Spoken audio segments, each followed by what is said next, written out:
পেয়েছি সর্বপ্রথমই কুমিল্লার লাকসাম চাঁদপুরিশার দরবার শরীফের মধ্যে অগ্নিসংযোগ হামলা করা হয়েছে। চাঁদপুরিশার দরবার শরীফের মধ্যে অগ্নিসংযোগ হামলা করা হয়েছে। দেশ স্বাধীন হয়েছে। বৈষম্য বিরোধী ছাত্র আন্দোলনের ছাত্র ভাইয়েরা গণ অধিকার আদায় করেছেন, কিন্তু তারা কারা? যারা দেশ স্বাধীন হওয়ার এই ঘোষণা পাওয়ার পরেই বাংলাদেশের বিভিন্ন অলিয়া উলিয়াদের মাজারের উপর হামলা করেছে। তারা কারা? যারা বাংলাদেশের বিভিন্ন আল্লাহর ওলিদের মাজারগুলাতে হামলা করে আগুন অগ্নিসংযোগ করেছে, ভাঙচুর করেছে, মারামারি হানাহানি করেছে।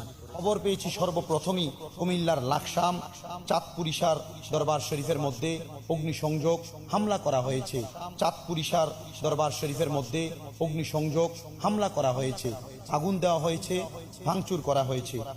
আগুন দেওয়া হয়েছে, ভাঙচুর করা হয়েছে।